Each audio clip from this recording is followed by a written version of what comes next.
Yeah, life is a mystery, every day's a ride. We can't keep number, we work with the pride. எங்ககிட்ட வச்சுக்கிட்ட அவ்வளவுதான் இருண்ட ரகசியம் அளிப்பது கில்லாடிடா. சொந்த பண்ணி வாழ்ந்த பல உண்மைகள் பிறக்கட்டும் உண்மை கண் தேடுதே.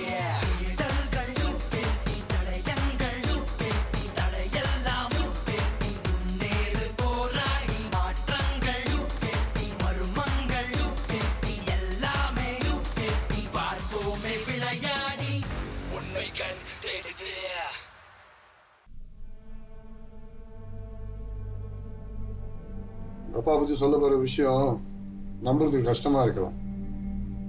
ஆனால் நான் சொல்கிறது தான் உண்மை. ஜோசப் இன்னும் சாகலை, அவர் உயிரோட தான் இருக்கார்.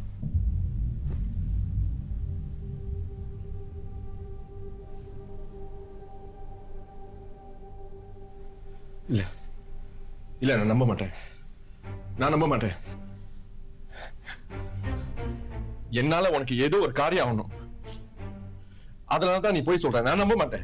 ஒத்துக்கிறேன், நீ சொல்றதுல பாதி நிஜம். உன்னால எனக்கு வேலை ஆகணும். ஆனா நான் போய் சொல்ல. உங்க அப்பா உயிரோட தான் இருக்காரு. அவர் எங்க இருக்காருன்னு எனக்கு மட்டும்தான் தெரியும். என் அப்பாவை நான் பார்க்கணும்.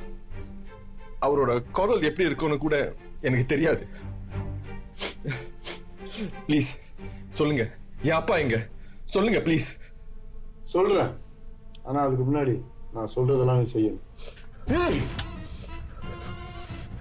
நீ மனுஷனா இல்ல மிருகமா? சின்ன வயசுல இருந்து அப்பா உறவு இல்லையேன்னு ஒவ்வொரு நாளும் நான் எவ்வளவு வேதனை பட்டிருக்கேன்னு உனக்கு தெரியுமா?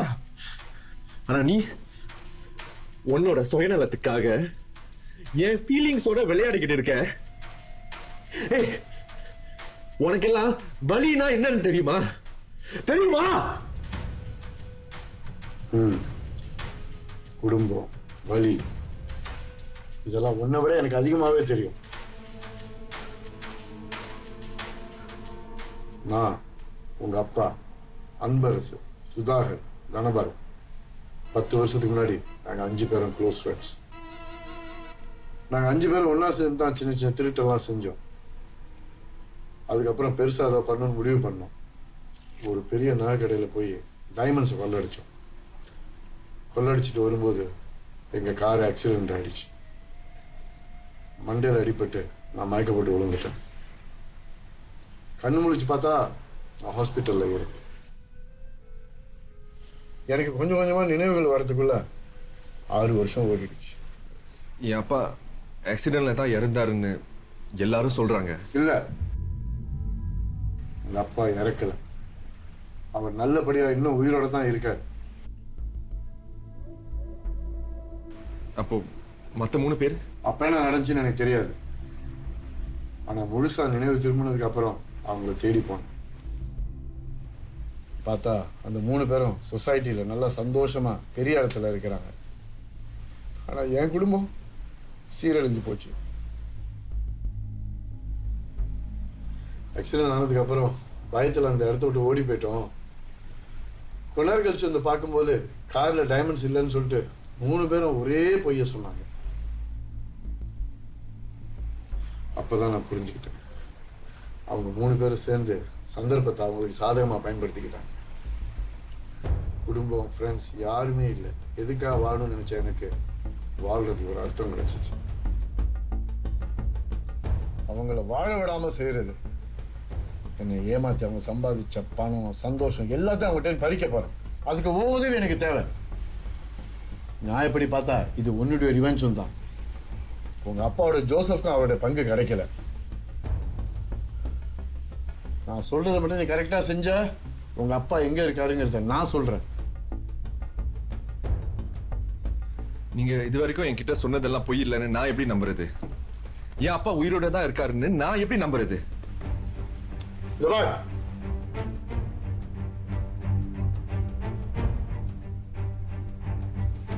இதுக்கு மேலே உனக்கு நம்பிக்கை வரலன்னா உங்கள் அம்மாட்ட போய் கேளு. உங்கள் அப்பா உயிரோடு இருக்கிறது உங்கள் அம்மாவுக்கு நல்லா தெரியும். புரியுதா?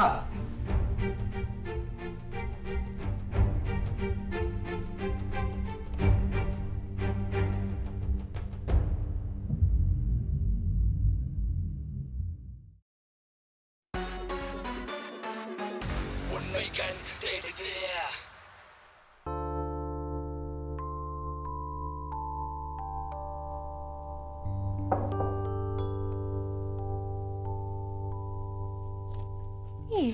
யாரோ கிளையனை பார்க்க போயிருந்தேன்னு அசார் சொன்னா. கிளையண்ட் மீட்டிங் போலையா? இப்போதான் கிளையண்ட்டை மீட் பண்ணிட்டு வரேன். கன்வின்ஸ் பண்ணிட்டேன். அக்ரிமெண்ட்டும் சைன் பண்ணிட்டாரு. ஆமா, இந்த வாரம் நம்ம கிளையண்ட் லிஸ்ட்ல புதுசா யாருமே இல்லையே. எப்படி இந்த கிளையனை பிடிச்ச? இவர் பேர் தனபாலன். ஒரு எலக்ட்ரானிக் ஸ்டோர் வச்சிருக்காரு. வேற ஒரு ரெஃபரன்ஸ் வழியா கிடைச்ச கிளையண்ட். அதான் அக்ரிமெண்ட் சைன் பண்ணிட்டாரு. ஏனோ டல்லா இருக்க? என்னாச்சு? ஏதாவது பிரச்சனையா? இல்ல அப்படியெல்லாம் எதுவும் இல்லை. ஹே, உன்னை பத்தி எனக்கு தெரியாதா? நீ சந்தோஷமா இருந்தா எப்படி இருப்ப, சோகமா இருந்தா எப்படி இருப்பேன்னு எனக்கு நல்லா தெரியும். 2-3 நாளாவே நீயாவே இல்லை. என்னாச்சு? நீ சொன்னது கரெக்ட் தான். கொஞ்ச நாளா நான் நானாவே இல்லை. உள்ளுக்குள்ளேயே ஒரு விஷயத்தை வச்சுக்கிட்டு அதை வெளியே சொல்லவும் முடியாம, சொல்லாம இருக்கவும் முடியாம தவிச்சுக்கிட்டு இருக்கேன். அந்த ஃபீலிங் எப்படி இருக்கும்னு எனக்கும் தெரியும்.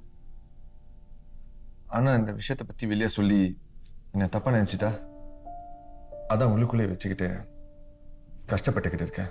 அப்படிலாம் யோசிக்காத, என்கிட்ட பேசு. கண்டிப்பா நான் உன்னை ஜட்ஜ் பண்ண மாட்டேன். எப்பவுமே நான் உன் கூடவே இருப்பேன். இது நீ யாருக்கிட்டாவது சொன்ன ஒன்னே ஒன்றும் செய்ய மாட்டேன். நீ யாருக்கிட்ட சொல்றியோ அவங்க உயிரோட இருக்க மாட்டாங்க. புரியுதா? சரியான நேரம் வரும்போது இதை பத்தி நானே உங்ககிட்ட வந்து பேசுறேன். என்னாலதான் லவ் ப்ரப்போஸ் பண்ண முடியலன்னு பார்த்தா இவ என்னை விட பயப்படுறானே.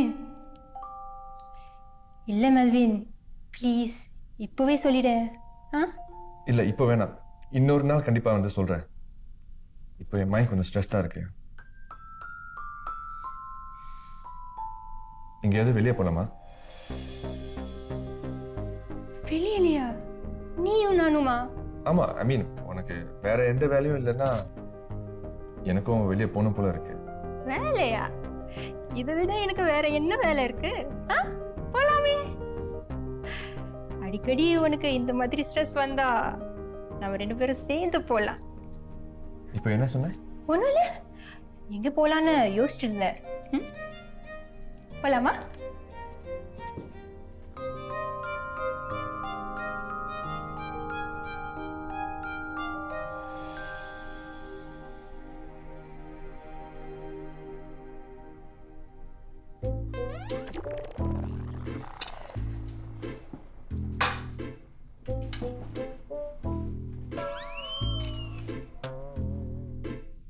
எதுக்குமா இப்படி செஞ்சீங்க? இல்ல, டிவியை பார்த்து ஒரு டிஷ் ட்ரை பண்ணேன். அது கொஞ்சம் கேவலமா வந்துருச்சு. ஆமா, இதோட மோசமா நீ ஒரு டிஷ் ட்ரை பண்ணல, அது நான் கண்ணை மூடிட்டு சாப்பிட்டல, அந்த மாதிரி நீங்க சாப்பிட்ட. மா, நான் சாப்பாட பத்தி கேக்கல, கல்யாணத்தை பத்தி கேக்குறேன். அட, என் பொண்ணு கல்யாணத்தை பத்தி பேசுது. அப்ப நான் எப்பப்பெல்லாம் கேவலமா சமைக்கிறனோ அப்பெல்லாம் கல்யாணத்தை பத்தி நீ பேசுவ. சரி, இனிமே அப்படியே சமைச்சிடுற. மா, நான் சொல்றத கொஞ்சம் கேக்குறீங்களா? சரி சொல்லு, கேக்குறேன். யாரோ ஒரு பையன் கிட்ட என் நம்பர் கொடுத்து என்கிட்ட பேச சொன்னீங்களா? அவன் யாரோ இல்ல, ஆரோ. ஆமா, இதுல ரைமிங் வேற. யாரு கேட்ட என் போன் நம்பர் கொடுத்தீங்க? என் பொண்ணுக்கு மாப்பிள்ளை பார்க்கறதுக்கு நான் யார கேட்கணும்? என்ன கேட்கணுமா? ஊர்ல மத்த அம்மாலாம் பாருங்க, அவங்க பொண்ணுங்க லவ் பண்ற பையனே கல்யாணம் பண்ணி வைக்கிறாங்க. ஆனா நீங்க, இந்து, நீ யாராவது லவ் பண்றியா அப்படின்னு ஒரு கேள்வி கேட்டிருக்கீங்களா? சரி, இப்ப கேக்குறேன், நீ யாரையாவது லவ் பண்றியா? நான் மெல்வினை லவ் பண்றேன். யாரு? ஆபீஸ்ல ஒர்க் பண்றானே அந்த மெல்வினா? அதான் எனக்கு தெரியுமே. நான் மெல்வினை லவ் பண்றது உங்களுக்கு ஏற்கனவே தெரியுமா? அவன் பேரு தெரியாது, ஆனா நீ யாரையோ லவ் பண்றேன்னு எனக்கு ஒரு டவுட் இருந்துச்சு. அப்போ எதுக்கு என் நம்பர் இன்னொரு பையன் கிட்ட கொடுத்தீங்க? ஆமா, நீயா வந்து உன் லவ் என்கிட்ட சொல்லுவேன்னு நினைச்சேன், நீ சொல்லல.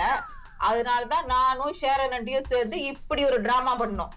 அப்போ இதை நல்லா பிளான் பண்ணி தான் செஞ்சிருக்கீங்க. ஆமா, அந்த பையன் வீட்டுல இத பத்தி தெரியுமா? அதுக்கு முதல்ல அவனுக்கு தெரியணுமே. என்னது, அவனுக்கு இந்த விஷயம் தெரியாதா? சுத்தம். உனக்கு கல்யாணத்தை பண்ணி வச்சு நான் பாட்டி ஆகலான்னு நினைச்சேன். நான் பாட்டி ஆவறது காட்டியும் நீ பாட்டி ஆயிடுவ போல இருக்க. அப்ப உன் பேச்செல்லாம் என்கிட்ட தானா? நான் என்னமா செய்யறது? அவனுக்கு என்ன பிடிக்குமா பிடிக்காதான்னு தெரியல.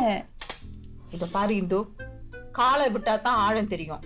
உனக்கு அவனை பிடிச்சிருக்குல, தைரியமா போய் உன் மனசுல இருக்கிற அந்த பையன் கிட்ட சொல்லு. அவன் உனக்கு தானா, கண்டிப்பா அவனுக்கு உன்னை பிடிக்கும். அப்படிங்கிறீங்களா?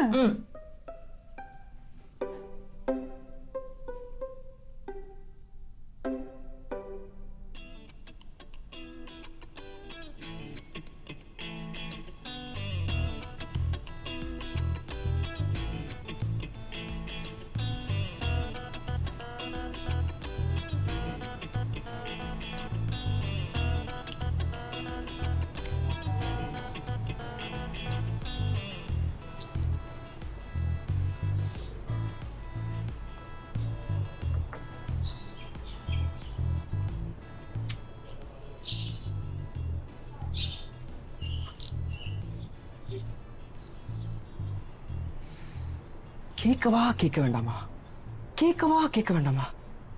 சரி வந்துட்டோம், கேட்போம்.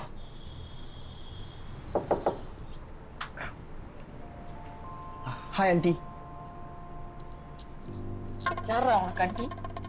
என்ன பார்க்க என்ன ஆண்டி மாதிரியா இருக்கு? ஒழுங்கா என்ன மல்லிகான்னு கூப்பிடு. மல்லிகாவா? ஓகே. பக்கத்து வீட்டுல மனோன்னு ஒருத்தர் இருப்பாரு, அவர் இன்னும் இந்த வீட்டுல தான் இருக்காரா? கொஞ்ச நாளாவே அந்த மனோவை தெரியும். உங்களை மாதிரி ஆளுங்க நிறைய பேர் வராங்க. உங்களுக்கெல்லாம் பதில் சொல்றதா என் வேலையா? ஒழுங்கா எனக்கு டிஸ்டர்ப் பண்ணாதீங்க. ப்ளீஸ் ப்ளீஸ் ப்ளீஸ் ப்ளீஸ், அவர்கிட்ட ஒரு முக்கியமான விஷயம் கேட்கணும். அதுல 4 பேரோட வேலையை அடங்கியிருக்கு. ப்ளீஸ் கொஞ்சம் ஹெல்ப் பண்ணுங்க. வாங்க வாங்க. சரி, கேக்குறீங்கன்னு சொல்றேன்.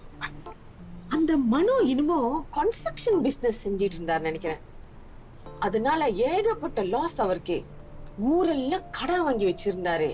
பணத்தை கேட்டு ஆளுங்க வீடு தேடி வந்து திட்டிட்டு போவாங்க. சிலவங்க மிரட்டிட்டு போறது கூட நான் பார்த்திருக்கேன்.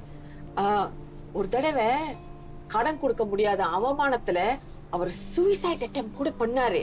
நல்ல வேளை எதுவுமே நடக்கல. ஓ சரி, இப்ப அவர் இன்னும் இந்த வீட்டுல தான் இருக்காரா? ஒரு 4-5 நாளா இந்த மனுவும் ஒரு குடும்பத்துல உள்ளவங்க யாருமே நான் பார்க்கல. அவங்க எங்க போயிருப்பாங்கன்னு உங்களுக்கு தெரியுமா?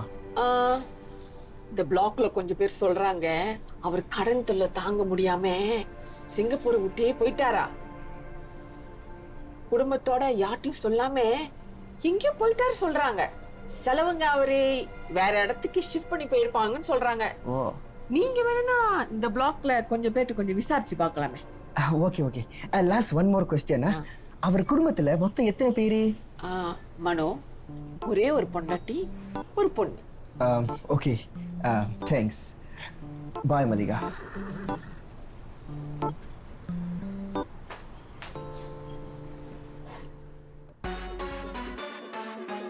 உண்மை கண் தேடுது,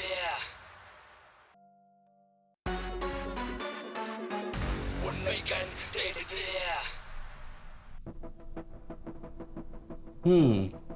அதான் ஃபோனில் சொன்னதை வச்சு பார்த்தா மனோ ஃபேமிலியோட சிங்கப்பூர் விட்டே போயிட்டாரு. அவங்க எல்லாருமே எந்த நாட்டில் இருந்தாலும் நல்லா இருப்பாங்க நம்புவோம். என்ன இருந்தாலும் அவர் நம்ம கிளையண்ட். டெசலர் வேற வந்திருக்கு, நம்ம எதுவும் செய்ய வேண்டாமா? ஒன்றும் செய்யலாம். நம்ம எல்லாரும் நம்மளோட 10 வருஷம் சேலரி சேர்த்து வச்சு மனோட கடன் அடைச்சு அவர் மறுபடியும் சிங்கப்பூருக்கே கூட்டிட்டு வரலாம். ஓகே? பின்ன அவ்வளோ கடன் அவருக்கு, அதான் சிங்கப்பூர் விட்டே போயிட்டாரு. இதில் நம்ம என்ன செய்ய முடியும்? அது முடியாது.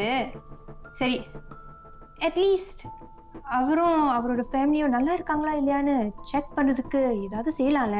நம்ம கம்பெனி பாலிசி படி டேஃபில் இது வந்துச்சுன்னா கிளையண்ட்க்கு ஒரு ஓடிபி அனுப்புவோம்.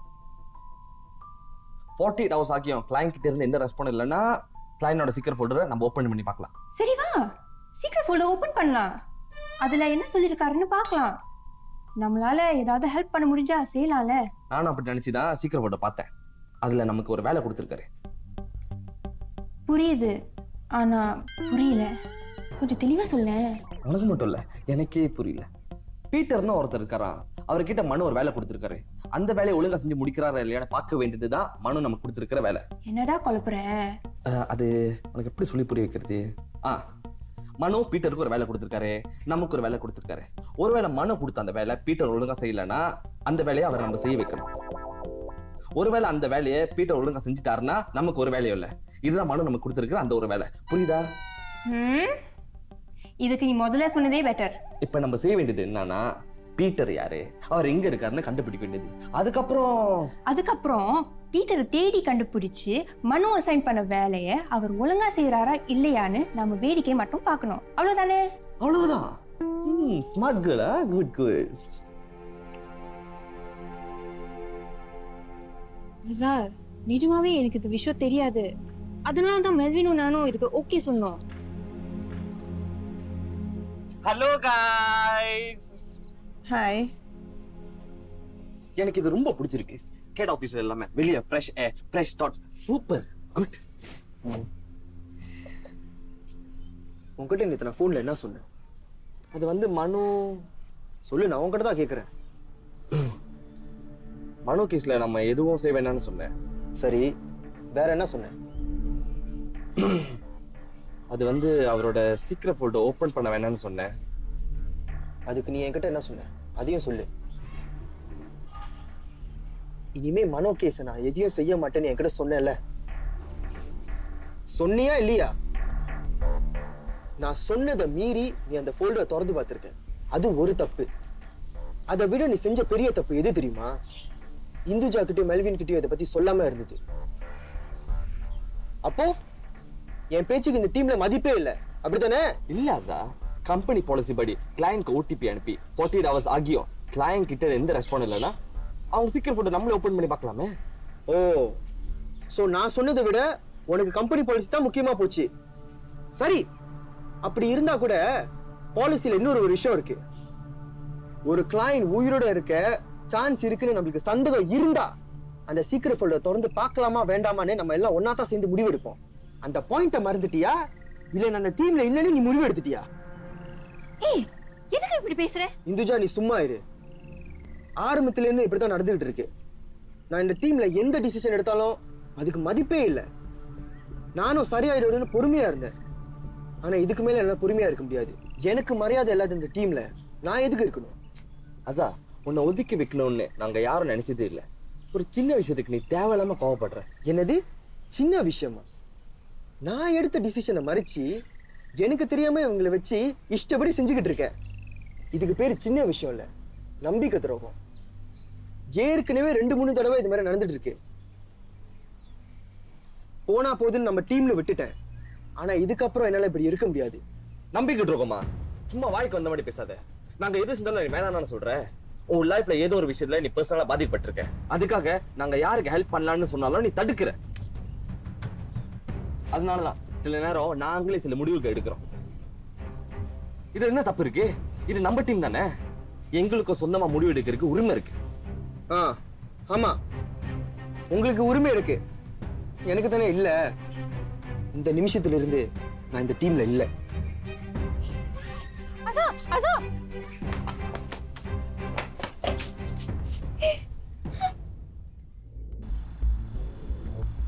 இந்த போட்டோ என்ஹான்ஸ் பண்ணி பேக்ரவுண்ட்ல ஏதாச்சும் டீடைல்ஸ் கிடைக்கதான்னு பாக்குறேன். ஆனா ஒரு நாள் கூட என்கிட்ட உண்மையை சொல்லணும்னு உங்களுக்கு தோணவே இல்லைல்ல? இதுக்கா நம்ம கம்பெனி ஆரம்பிச்சோம்? மெல்வின் ப்ளீஸ், நான் அதை பத்தி பேச விரும்பல. அந்த மனோ இனிமே வாயை திறக்கவே கூடாது. அதுக்கு என்ன செய்யணுமோ அதை நீ செய்.